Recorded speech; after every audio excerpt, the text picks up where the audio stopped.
Hi guys, welcome to week 9 of class.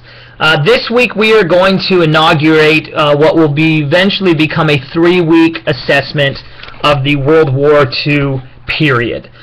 So this week we're going to be looking at the central causes of World War II. And of course, fundamental to that is the Treaty of Versailles, which we spoke about, which supposedly brought about peace after World War I. And of course, the Treaty of Versailles stipulated that Germany had lost the war. It humiliated Germany. It stripped from Germany much territory.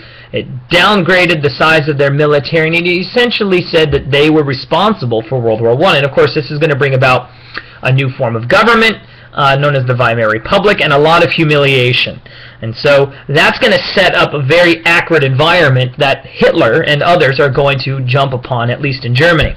And so this week we will talk about the rise to power to Adolf Hitler, the rise to power of Benito Mussolini in Italy. We will talk about a number of different issues, and then we will capstone it, of course, with the attack on Pearl Harbor. Now please understand that World War II began for Europeans in 1939. It actually began a little bit earlier for Asians in Japan and China before that. But generally speaking, the United States got involved, and we think of our involvement as beginning in 1941 on December 7th when the attack at Pearl Harbor occurred. But the reality was that it had started earlier. And the general consensus date of starting of World War II is September of 1939 when Hitler invades Poland. But I'll talk all about that in the lecture, okay? There's also some videos you're going to be watching that are embedded in the lecture, but I've also put a video up from Crash Course U.S. History. I only want you to watch the first 5 minutes and 30 seconds of that video. We'll complete the rest of it next week when we talk about the war itself, okay? The whole point of this week is just to get you familiar with the causes of World War II on all accounts, on all sides, right? It starts off as a European affair, becomes a world affair, and you'll see how the United States sort of attempted to, first and foremost, distance themselves from the war, and then, of course, then embrace it.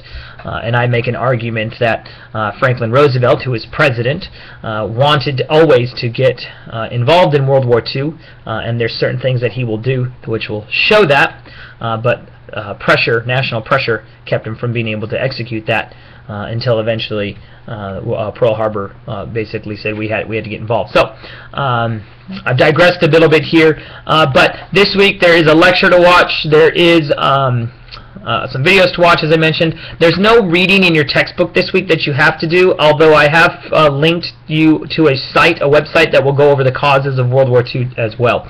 And then, of course, you have your discussion board. So get all that stuff together, get it all in, and I hope that you will enjoy this 3-week session on World War II.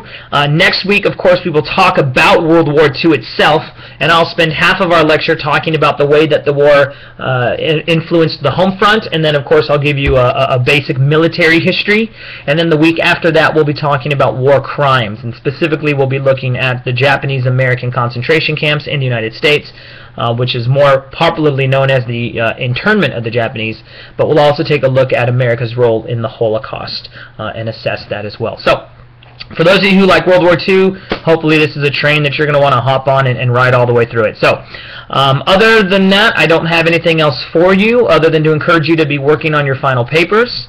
Otherwise, if you have questions, contact me and I'll get back to you as soon as I can. Otherwise, as always, go in peace, be warm and filled, and may the Force be with you. Be blessed, guys.